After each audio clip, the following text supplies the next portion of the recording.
Welcome to Crash Concepts, where the economy, energy, and the environment are explored. Up next, fresh ideas and insights into the factors that are driving the world and shaping your future. Presenting information you can't afford to live without, here's Chris Martenson.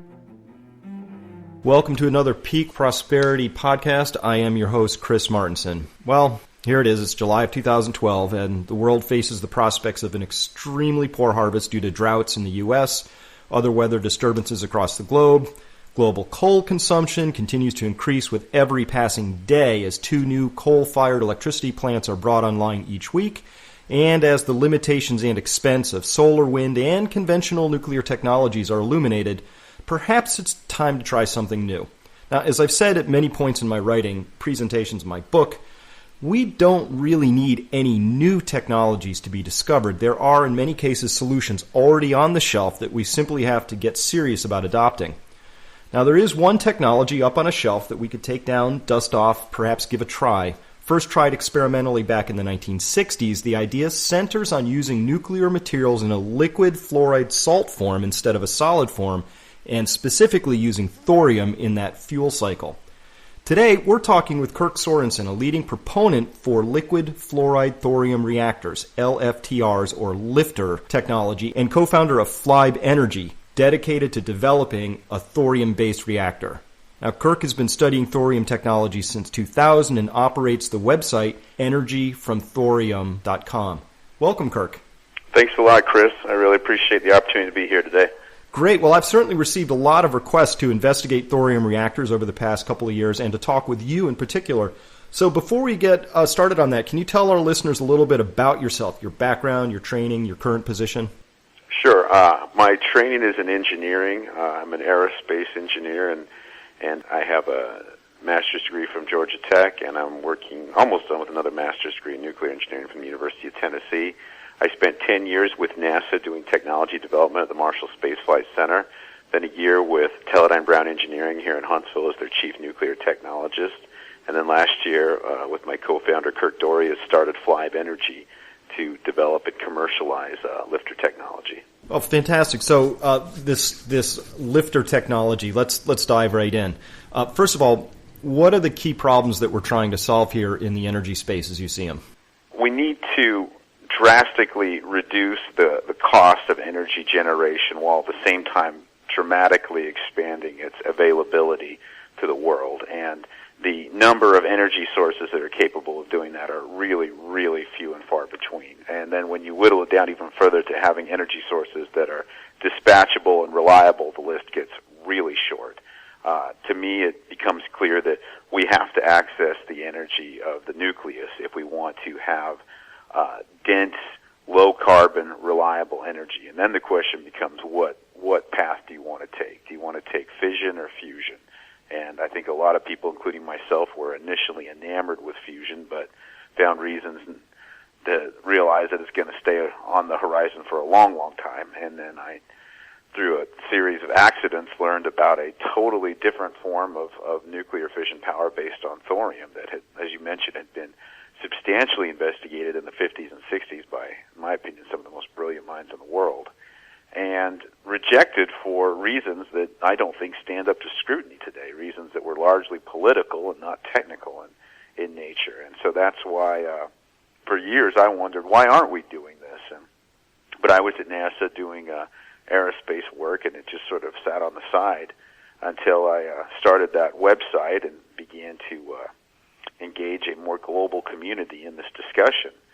And one thing led to another, and it became clear that I needed to be a part of making this happen, and that's why I took the move to start Flybe Energy last year. Well, great. So let's start right at the beginning of this then. Thorium, it's an element. It's right there in the periodic table. It's different from uranium, obviously, and we use uranium in how many, maybe 450 nuclear plants worldwide at this point in time. It's a fission-based reaction. What is it about the thorium fuel cycle? First of all, how does thorium get used in the fuel cycle? Second of all, what advantages does it have over uranium? All right, those are the best questions. The the way thorium is used, uranium has two isotopes, one of which is fissile, the other of which is fertile, means it can become fuel but isn't fuel initially. Thorium only has really one naturally occurring isotope, and it's fertile. So you need some fissile material with which to start the reaction.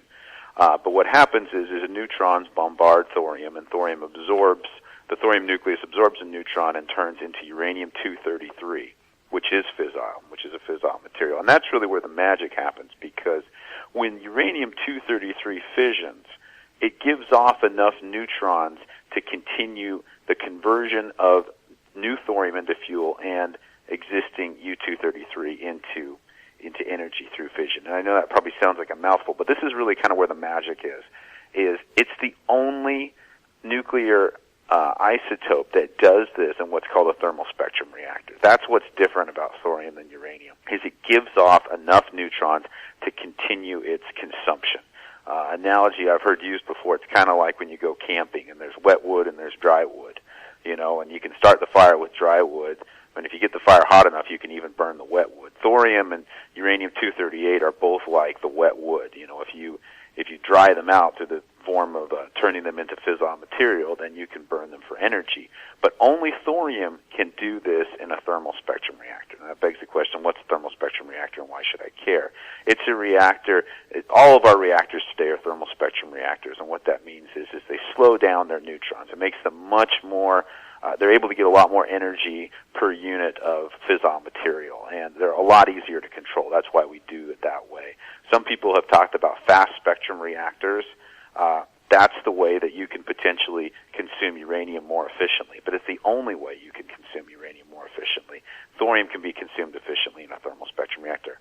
So at its basis, that's thorium's fundamental advantage over uranium, is the ability to be consumed completely in a thermal spectrum reactor.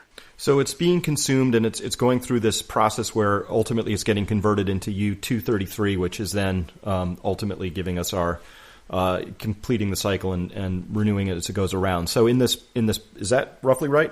Yeah, I mean, one way to think of it, and this isn't rigorously accurate, but uranium-233 is almost like a nuclear catalyst for burning thorium, because as you burn the U-233, you give off enough neutrons to make new U-233 from thorium. All U-233 comes from thorium. Right. So let's contrast this then with a conventional nuclear reactor, the Fukushima one, which obviously is giving the world a lesson in the dangers of nuclear technology.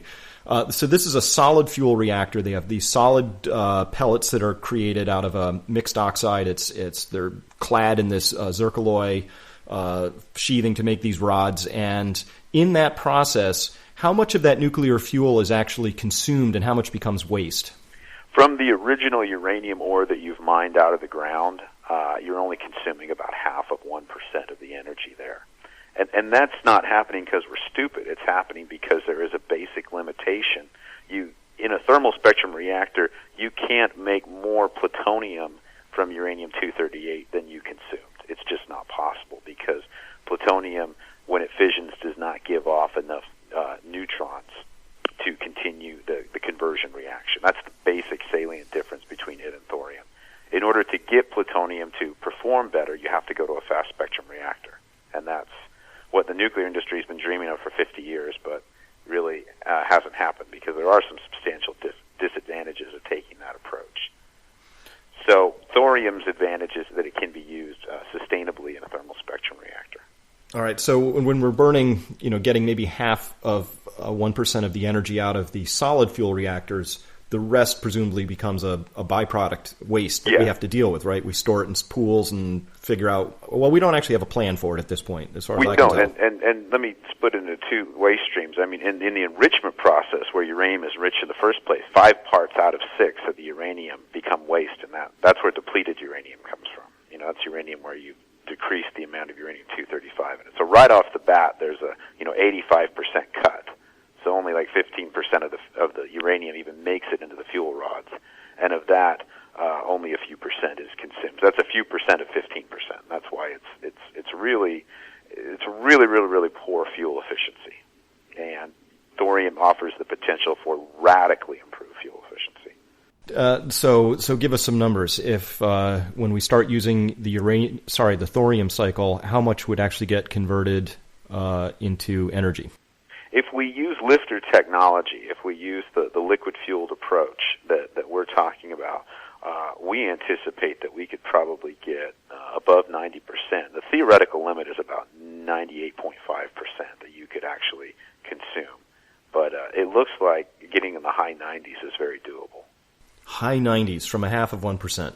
Yeah, exactly. I mean, there's almost nothing else in the world where you're talking about this level of radical improvement in technology. I mean, I used to work a lot on solar cells, and to get from 10% to 30% was considered like the greatest thing in the world. I mean, we're talking about going from 0.5% to high 90s. All right, and one of the things that I'm acutely aware of as I track world uranium supplies, I know that China was building, I think, 36 plants and was scouring the globe for enough 40-year uranium contracts to be able to fuel those. And that was even a stretch. So the idea of could we possibly replace 10,000 coal-fired plants with, 5,000 new nuclear plants, answer from at least a resource standpoint right now has to be no. Tell me about thorium in terms of how much is out there. Well, thorium's about 3 times more common than uranium to begin with. So there's a basic advantage that you have.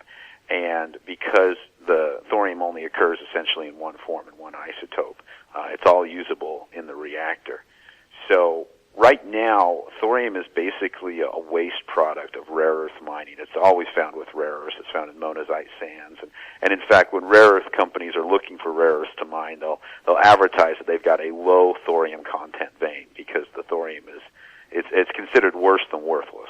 It's radioactive, very low level of radioactivity, but nevertheless radioactive, and they have to take regulatory steps to dispose of it. So to say it's cheaper than free is there are rare earth companies that would pay you to take the thorium off their hands. Okay, so are there piles of this stuff sitting around somewhere waiting to be used? Under about 12 feet of dirt in the Nevada test site, the United States recently buried about, I think it was 3,500 tons of thorium that had been in the strategic stockpile for 50 years. Back in the 50s when guys like Alvin Weinberg were saying, we're going to run the world on thorium in the future, the United States made a far-sighted move to stockpile thorium. And then the people that were making thorium into reality got reassigned and fired and so forth. And in the early 2000s, they said, well, what do we want to do with all this thorium? Oh, it's worthless. Let's throw it away. So that's essentially what they did. So I tell people the best thorium mine in the world is sitting under 12 feet of dirt in Nevada right now in nice barrels that would be easy to recover, already isolated and purified and so forth. Yeah, that would be a good mine to run. That would probably have a pretty good yield off of that. Hey, so talk to me about a thorium reactor. What is it? How does it operate? And then we can talk about maybe its advantages over existing technologies. Yeah, and I'll talk to you about the lifter, the liquid fluoride thorium reactor, and that is an example of a thorium reactor. There's a lot of different ways to do it, and not all of the other ways using thorium are nearly as efficient, and that's something I really need to point out. If you try to use thorium in an existing light water reactor, you're going to do marginally better than what we're doing, but you're not going to have these kind of radical improvements in fuel efficiency. This is really a consequence of using thorium in the liquid-fueled state. So our company's called Flibe Energy, and it's a little bit of a wink and a nod. Flibe is a chemical nickname for the salt that we use. It's lithium fluoride, beryllium fluoride, so LiFeBeF2. You rearrange the letters and you get Flibe. It's a great solvent for nuclear reactions because it's very stable at high temperatures, and it's completely impervious to damage from radiation because it's a salt. It doesn't get damaged. There's no crystal lattices to dislocate or anything like that. It's a marvelous material for holding a nuclear reaction in it. So what you do is you dissolve uranium and thorium as salts into the Flibe salt, and you pump it through a reactor vessel that has graphite in it. The graphite will slow down, it's called moderating those neutrons, slowing them down to thermal energies, and that's where they have the maximum chance of causing another nuclear reaction. And so within the reactor vessel, that's where the fission is taking place. It's heating the salt. The salt passes out of the core into a heat exchanger, and it heats a coolant salt, which in turn passes outside of the reactor vessel and drives a gas turbine system. So that's, in a nutshell, how you turn the energies of thorium into electrical energy. And in this technology then, so we're talking about liquid salt. Is this, do we have issues of corrosion? Or I'm going to start navigating towards, obviously, in a post-Fukushima world, the design parameters, the safety parameters of maybe this technology versus other ones? Well, the salt is very chemically stable, so stable, in fact, that most everything else looks pretty unstable compared to it. And you have to put it in the right materials. I mean, you can't just go stick it in stainless steel. But they developed an alloy at Oak Ridge called Hastelloy-N, and it's now manufactured by Haynes International in Kokomo, Indiana. I went up there a few months ago and actually saw them making the stuff. Flibe salts with thorium in them do great in Hastelloy-N, and they verified this through the operation of a reactor at Oak Ridge National Lab. So as long as you choose the right materials and you operate the machine properly, corrosion is not a problem. Okay, so we're operating this thing. There's a fuel cycle going on. At some point, obviously, certain other isotopes are going to be building up, or other actinide products. Something is building up at some point, and you're going to have to either replace or refurbish the salt in some way. What's the fuel cycle look like in this thing? All right, well, that's a good thing about the salt. See, the salt is not damaged by radiation like solid fuel elements are. And so what you need to do is you need to continually add new uranium-233. There's actually two salts in the core. There's a core salt, fuel salt, that has the uranium-233 tetrafluoride in it. And then there's a blanket salt surrounding its flibe with thorium tetrafluoride in it. And the blanket salt is absorbing neutrons. Some of that thorium is turning into uranium-233. It's chemically extracted, and then it's introduced into the fuel salt. So the fuel salt is always being refueled from what is being generated in the blanket. And in turn, it's generating neutrons through fission that are turning blanket salt into uranium-233 fuel. Fission products do accumulate in the core salt. So periodically, what you do is you take the fuel salt and you fluorinate out the uranium. It will come off as a gas, uranium hexafluoride. And that leaves the flibe, the bare flibe salt, and the fission products. And then you go through a step called distillation, where you heat the salt to about 1600 degrees, and the lithium fluoride and the beryllium fluoride will boil out of the salt. So you're left with just the fission products. And that's really how you separate the fission products, which are the true waste, from the original flibe salt and the uranium and thorium. So you keep all the actinides in the reactor. The actinides don't end up in the waste stream, the actinides being the thorium and the uranium, and you just extract the fission products. And that would be about a ton of fission products per year. Most fission products stabilize very quickly. They're intensely radioactive when they're formed, but because they're so intensely radioactive, they're decaying very quickly. In fact, most decay in terms of a few days.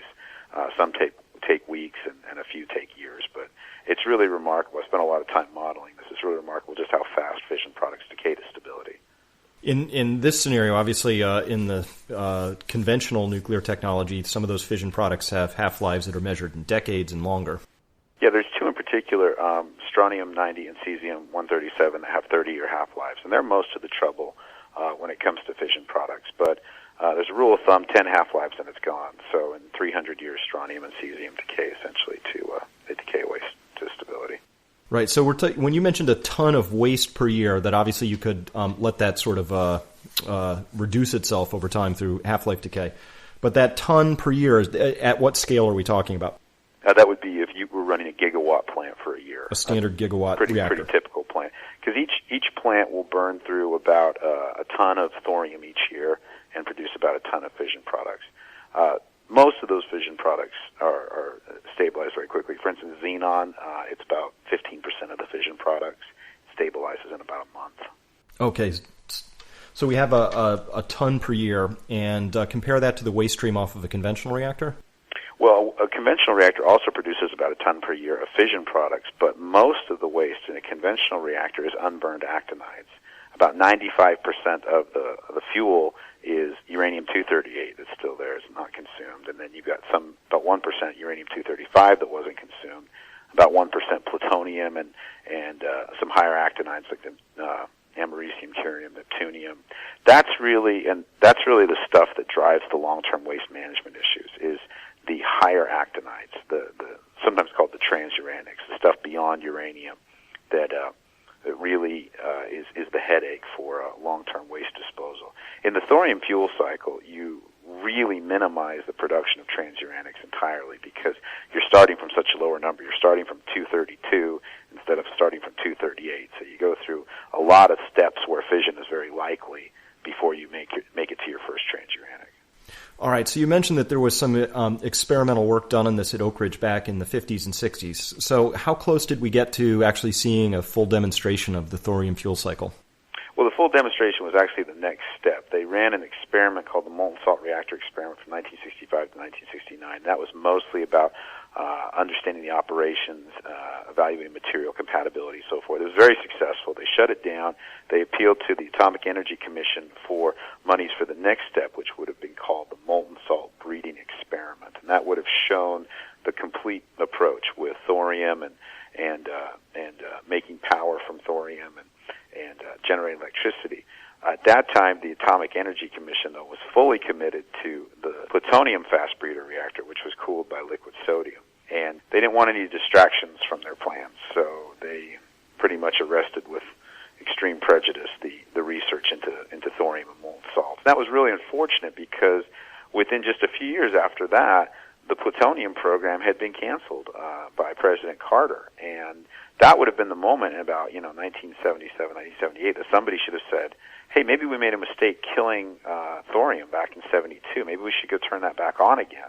But as far as I can tell, that reevaluation never took place. And the knowledge of what happened at Oak Ridge really faded further and further into the collective memory. I continue to be amazed at the people I've met who, these are people who've had, long careers in the nuclear industry, and they come to me and they said, Kirk, I have never heard of this before in my life. And it wasn't until I read those documents on your site that I really believed that this really happened. In fact, just the other day, a gentleman who I've read his work before, very, very experienced and qualified, PhD in nuclear engineering for 30 years, he said, my friends have been telling me about thorium. I knew it was on the periodic table. Other than that, I never appreciated its advantages for making electrical power. I guess part of the problem is that in the thorium cycle, you do end up with uranium-233, which I guess was used as a nuclear bomb core in Operation Teapot in 55. We don't know much about Operation Teapot. We know that there was some U-233 and some plutonium in one weapon. Mm-hmm. We know that that was a test, that it was kind of a dud, it was a fizzle, it didn't work as good, and it was never followed up on. So I would not call the existence of uranium-233 a problem. I mean, that's a basic feature of the thorium fuel cycle. Uranium-233 has never been used in an operational nuclear weapon. It has always been highly enriched uranium or plutonium. And there's some real disadvantages to using uranium-233 for nuclear weapons, and I think that's why it's never been done and never will be done. Right, that was the point I was driving at, was that Oak Ridge had a number of mandates, and making electricity wasn't its sole mandate. So it sounds like the thorium fuel cycle really only has one high and best use, and that's making electricity. So perhaps it got shelved for reasons that weren't entirely related to energy. Well, we had a huge weapons program going on that was giving everybody a lot of experience with how to enrich uranium and how to chemically separate plutonium. That was the first two things we learned how to do in the Manhattan Project were those two tasks.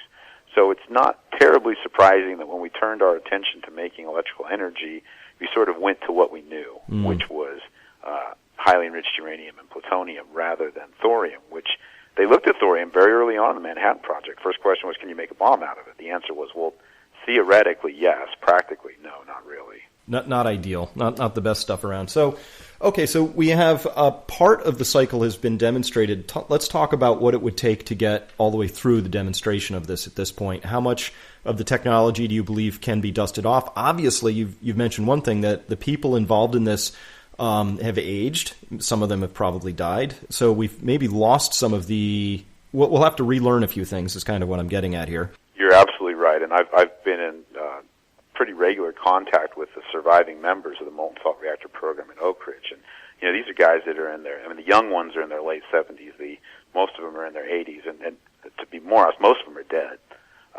So the biggest challenge that faces us is relearning this set of skills that they were in possession of in the 60s and 70s, about 200 of them, and trying to take the next... we still really are on the same step we were on 72, which was go build the demonstrator reactor. That's what we've got to go do. And so what would it take to get that done? Time, money, experience? Well, I think based on what we've got now as far as technology and codes and software and so forth, I think that task could be done for a couple of $100 million And if we were fully funded, probably about 5 or 6 years. I mean, that would be like, let's go make this happen. This is a high priority. That would be to build the demonstrator. To go beyond the demonstrator to a system that was ready to be sold to make electrical power is probably another 5 to 10 years beyond that. And where are we on that? And you've obviously you started talking about this, and then there's been a big increase in interest because of your efforts around that.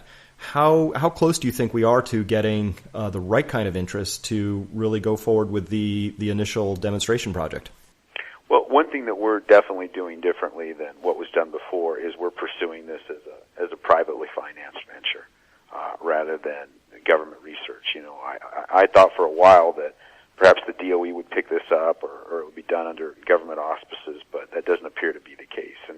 And unfortunately, the DOE hasn't ever developed a reactor that then went into commercial use since they were created in 1977. So I strongly believe it's got to be the private sector. That said, though, it's got to be some fairly far-sighted investors. You know, this is not like developing an app for your iPhone. This is some serious money and some serious patience. But the payoff potentially is truly staggering. I mean, you would have a machine that would be able to meet the bulk of humanity's energy needs for the foreseeable future. I mean, we're not going to run out of thorium at the kind of efficiencies we're talking about. And energy itself is about a quarter of the entire planetary economy, and more than that, it's the quarter that makes the other 3/4 work. So, I mean, the potential payoff for this is really, truly astronomical. It's just that there is a large barrier up front, and so we are searching for far-sighted investors, far-sighted, deep-pocketed investors to help make this happen, to help pull the stream off. And if we decided to get serious about this, whatever the motivation was, whether people were worried about climate change or national security or whatever the issues happen to be, if the government did get serious about this, give me a best case. Like I know there's a lot of fudging here, so we're not going to hold you to these numbers. But if we really got serious about it, Manhattan Project style, this is what our nation's really putting a significant whole percentage portion of its revenues towards. What would happen? How fast could we do this? Well, Manhattan Project style is really interesting because I've read a lot about the Manhattan Project. I mean, Manhattan Project style is you call up people and you go, drop whatever you're doing, you're going to move to a new place, and this is what you're going to work on. I mean, if we really did that, Manhattan Project style, we could probably have a demonstrator up and running in 2 years. But, I mean, that's like everybody's working 80-hour weeks, you don't see your families, and the government essentially expropriated you out of what you were doing. Uh-huh. You know? But yeah, if you really want to go that level, yeah, we could probably have one going in 2 years at that kind of seriousness, because we have the materials, we have the fuels, and we have the knowledge to go forward. But I, for one, really would not want to live under that style of project. I prefer another style I call the Skunk Works approach, and I used to work at the Skunk Works in Lockheed when I was younger, and that is, shall we say, 50-hour weeks. And you get to live with your families, and you get paid, but it is a very serious effort behind it. You know, the government is making available important materials, because there's some materials this machine needs that you don't buy, like uranium-233. The government has some. I mean, they're either going to let you use it or not, but you don't get to buy stuff like that. You know what I'm saying? Mm-hmm. Oh, absolutely. So, well, first of all, if people want to find out more about this, obviously they can go to your website, which is really, really well done. It's got some just great materials on there, very easy to step through for anybody in particular who's interested in the technology, more specifically, what's really involved in a more technical level. There's some great stuff there. There's some really nice presentations you've got there, and that is energyfromthorium.com. But if people were listening to this and said, this sounds like a great idea, I would like to help get this off the ground, what could they do? They can get in touch with us and we can talk further. Okay. And do you feel like is there any benefit at this point at all? Are we even close to wanting to illuminate this and raise it to the governmental levels? Is there any interest there at all at the DOE at this stage? We have been continually trying to do that for the last 5 years. I've made many trips to D.C., spoken to people at House, Senate, DOE, Office of Science and Technology Policy, always trying to shine the light on this. Yes, it needs to be done. You get a lot of the variety of answers you might expect. Well, why is the industry doing this? Well, then we incorporate. Okay, we say, well, we are. Well, how come the industry we expect isn't doing this, And I said, well, their market model is based on solid fuel and providing solid fuel services. This is completely different. Number of people who say, well, gas is cheap and we don't have to worry about these things right now. Stuff that, we've seen gas be cheap and then be expensive and then be cheap and then be expensive. And I look at it and I go, why don't we get off this hamster wheel altogether and really achieve energy independence, which I'm convinced is completely doable. I know it's very fashionable to say we cannot achieve energy independence. I go, you don't know about thorium. You'll change your mind once you learn about thorium. Now, let me ask you this: would thorium? Would you imagine that it would be the similar style of plant? So we're gonna put 2, 3, 4 reactors all together. We're gonna have 2 to 4 gigawatts of generating capacity. It's a thermal plant at heart, so we're going to need big cooling towers, a water source, all of that. Are these similar in design to essentially having the same footprint and water requirements as a boiling water reactor? Or? No, they're going to be very, very different because the salt operates at such high temperature, and because we're using gas turbine power conversion system rather than steam turbine, we actually could employ air cooling on these systems and reject heat directly to air, and that would get rid of the cooling towers. It would get rid of the need to be sited next to a body of water. I mean, all these things become thermodynamically possible when you raise your input temperature significantly. Water-cooled reactors are really restricted how hot they can go because they're restricted by the basic properties of water. They can't get much above about 300 C. These reactors naturally operate at about anywhere from 600 to 700 C. So just from a straight thermodynamic perspective, they already have a lot more potential for high performance in them than a water-cooled reactor. And, I'm from the West originally, and I always wondered when I was younger, why didn't we have nuclear reactors in the West? It's because we don't have big rivers in the West. With a reactor like this, you wouldn't build them nearly as big. You'd build them a lot more. You'd build them modular so you can build them in a factory and take them where you need to go. The footprint would be much smaller because you don't have the worry about need for an evacuation boundary and massive radiation release. Basically, there's nothing inside this reactor that wants to let go like a water reactor. Water reactors run under real high pressure, and if you depressurize it and you don't cool it, the fuel is going to melt down. I mean, that's the basic problem in a water-cooled reactor. This reactor doesn't even have that feature to begin with. It runs at atmospheric pressure. The fuel will pass if you lose all power, the fuel will passively shut down. In other words, it drains out of the bottom into a drain tank and is passively cooled. So the fission products, the ones you're really worried about, are completely chemically occluded in the salt, particularly strontium and cesium. They form very, very stable fluorides. So it's just got a completely different approach to just about everything than what we do today with a water-cooled reactor. And I think that's one of the problems when conventional nuclear folks look at it is they go, wow, this is just completely different in every way from what I'm doing now. It's a brand new machine. And without the graphite to moderate the neutrons, this thing basically shuts itself down. Right? I mean, if you just put the live fuel in a pool, it won't go. It can't achieve criticality because the neutrons aren't being moderated. That's another really neat thing about having separate moderator and fuel is if they're taken away from one another, the reaction is completely impossible. Right, and so let's imagine for a minute we did have a release of the salt form. It's out in the pool. How radioactive is it? Well, the salt's very radioactive, but it's going to freeze on contact with the kind of temperatures of which our world is made of, and it occludes those fission products in the salt itself. So, I mean, you wouldn't want to go near it to go pick it up, but there's nothing in it to disperse.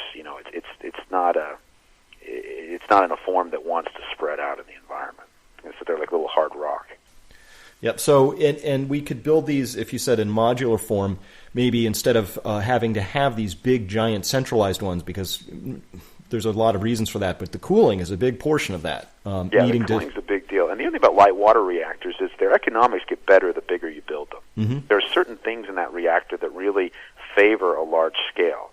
In our reactor design, there really aren't parameters that favor really being big or small. I mean, the scaling factor is just not nearly as intense. So if you want to say, I want to build it at 200 megawatts, you can do that. And you can build a 200 megawatt light water reactor, but there's a lot of things that did not scale favorably by doing that. Yeah, your overhead costs are going to kill you on that.